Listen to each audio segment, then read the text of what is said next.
تمام، يبقى انا محتاج دلوقتي لما احط الاهداف بتاعتي يبقى هدف واقعي مناسب معايا، مع شخصيتي، مع المستوى الدراسي اللي انا واصل له او طريقتي في المذاكره، مناسب مع الاسلوب بتاع المذاكره بتاعتي، ما احطش حاجات كتير وانا باخد وقت طويل في المذاكره، وهكذا الوقت اللي انا بختار فيه المذاكره. فاكون شخص واقعي، واكون برضو محدد انا هذاكر ايه. ما اقعدش اقول انا هذاكر علوم، هذاكر ساينس، ماشي هتذاكر علوم قلناها او قلناها ساينس، سواء انت بالعربي او باللغات، هتذاكر فيها ايه لازم تحدد.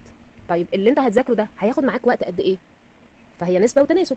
انا حطيت مثلا هذاكر درس غير ما هذاكر درسين غير وحده، غير اني هحل اسئله، فيبقى الموضوع متحدد واقدر ان انا اقيسه. يعني انا هذاكر الدرس بتاع الوحده الثانيه، الدرس الاول في الوحده الثانيه كمثال، هياخد معايا وقت قد ايه؟ ساعه ونص، هكون فنشته حلو قوي بمذاكرته باسئلته برسمته بكل سلطاته وبابا غنوجه كلها. طيب بعدين يا حد يسالك فيه يا تحل عليه اسئله، لازم اقيس الحاجه اللي انا ذاكرتها. لان انت ممكن تبقى قاعد بتذاكر، بعد كده تروح تبص كده في الحاجه تقول اه دي ذاكرتها تمام، تيجي بقى تحل امتحانات قبل تيجي تحل اسئله قبل الامتحانات، تلاقي ايه؟ انك ولا حافظ ولا اي حاجه. الفكره كلها ان دماغك سجلت الصوره بتاعت الصفحه دي، فكل ما تبص فيها تحس ان انت عارفها، لكن كمعلومات جواها او طريقه اجابه على الاسئله تلاقي ان انت مش قادر تفتكرها. فدايما لما تذاكر قيس المذاكره بتاعتك بالطريقه اللي هتتقاس بيها. يعني بتمتحن امتحان تحريري، يبقى انا هحل الاسئله تحريري. لا الوقت مزنوق معايا مش هقدر احل تحريري، يبقى هقوله شفوي بس بنفس الاجابه اللي موجوده. احفظ يا باشا، تمام، بنفس الاجابه الموجوده. مش بعرف احفظ، افهم الاجابه، بس في بعض الكلمات مش هينفع تتنازل عنها، اللي هي بيبقى فيها مصطلحات ويبقى فيها الاساس بتاع الاجابه. اكون مرن بقى، اكون لطيف وظريف كده.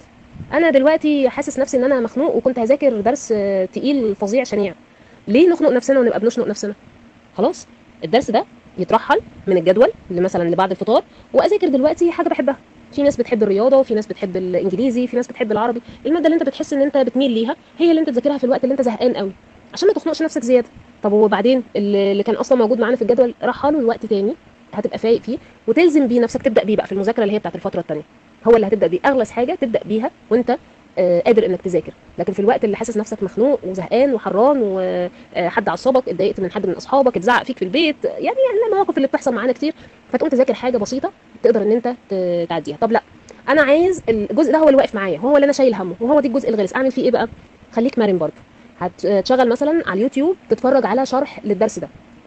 طيب انا مش بحب شرح اليوتيوب، همسك الدرس هقراه كاني قاعد اقرا قصه، مش هلزم نفسي بحفظ وتعريفات لا انا قاعده اقراه بس بفهمه، واشوف شكل الاسئله بتبقى عامله ازاي، والاسئله دي اطلع اجاباتها من الدرس. انا دلوقتي مش بحفظ، تمام، انا قاعد زي كاني بلعب، قريت حاجه معينه والحاجه دي عليها اسئله، والاسئله دي هقوم اطلعها من جوه الدرس. تمام، انت كده عملت ايه؟ انت عملت في دماغك ملف كده كانه مكتوب برصاص للدرس ده. طيب حلو قوي، ابدا بعد كده اقرا الدرس تاني، اربط المعلومات ببعض، ابدا اذاكر. طب احفظ سؤال سؤال من اللي انا طلعت اجاباتهم، كده انت استدركت نفسك حته حته لحد ما لقيت نفسك ذاكرت الدرس بس بشكل مختلف. فالمرونه في ان انا يا اما احرك الحاجات في الجدول بتاع المذاكره بتاعتي بحيث ان انا اقدر استوعب الموضوع ده، او بتعامل مع الدرس بشكل مختلف فيساعدني على اني انجز فيه. بدل ما انا هقعد اذاكر هفتح اسئله واجوبه احفظها وبعد كده هرجع اقرا الدرس، فانا وانا قاعد اقرا الدرس انا حافظ الاسئله دي، فابتدت الموضوع يتفهم او يترتب المعلومات، الحته اللي انا حفظتها دي كانت عامله ازاي. لا انا مش عايز احفظ دلوقتي، فانا هاخد الكتاب واقراه وانا ممدد على السرير ومشغل المروحه كده، و يعني ايه ملك زماني، وهقعد اقرا الدرس لحد ما اقدر ان انا استوعبه. طيب حلو قوي، انا دلوقتي عرفت انا اصلا هقعد اذاكر ليه، وعرفت ايه الحاجات اللي انا حاطط لها هدف ان انا هذاكرها. وبعد كده خدوا بالكم الهدف ما يجيش ان انا يلا قعدنا على المكتب ايه هدفي من المذاكره هذاكر واحده، لا يا باشا. التقسيمه بتاعت المذاكره دي بتبقى بالاسبوع. ليه بالاسبوع؟ عشان تنظيم الجدول او جدول المذاكره ده زي ما قلت لك هو مش فض حبر على ورق. هو الفكره كلها ان انت بتقسم الحاجات اللي موجوده عليك. انت عارف مثلا ان في الجزء ده فاضل لي 3 وحدات، وفي الماده دي لا انا مخلصها زي الفل بس هحل عليها امتحانات، وده اصلا ما شفتوش بص ابيض يا باشا، ما اعرفش اصلا موجود فيه ايه. فهيختلف كل ماده، هتختلف مذاكرتها عن الثانيه. ولازم ابقى عامل حسابي في ان في حاجات احنا بني ادمين، ففي وقت هنام فيه، وفي وقت هاخده براحتي انا عايزه انزل اخرج مع اصحابي، وفي وقت تاني هاخده كده متنح هبص في السقف هعد الحاجات اللي بايظه في البيئه، انا هطلع ابص على النجوم اللي في السماء، انا حر نفسي، انا بني ادم يا جدعان. خلاص، وفي وقت بتاع المذاكره، وفي وقت تاني هنزل فيه الدروس، وفي وقت انا عايزه اشوف مسلسل، وفي وقت انا هاكل فيه، ووقت هدخل فيه الحمام، ووقت هقعد كده محتاج ان انا انظم المكتب بتاعي واشرب لي كوبايه شاي ولا نسكافيه ولا اي حاجه انت هتشربها.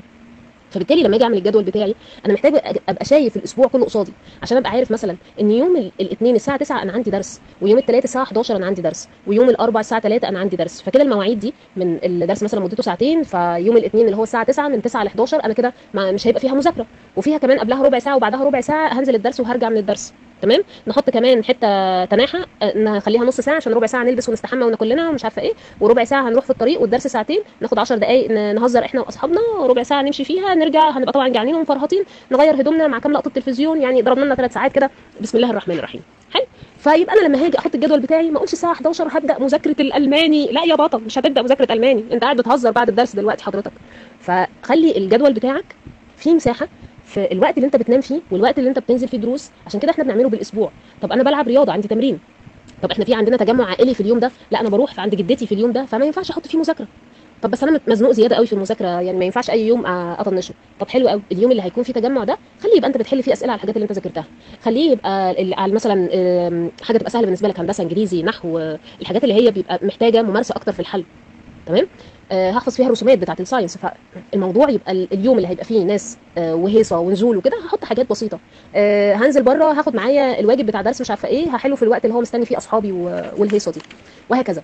فانت بتقدر ان لما تمشي بشكل الاسبوع بتقدر تشوف ايه الايام اللي انت فاضي فيها، طب ايه الحاجات اللي فيها دروس. طب انا هنا بقى لما بقى قصادي مكتوب ان يوم الاربع مثلا عندي درس ساينس، فانا بقيت مدرك تماما ان قبل الميعاد بتاع الساعه 11 بالليل ده انا ما ينفعش اذاكر فيه دراسات، انا هراجع على الساينس اللي همتحن فيه في الدرس.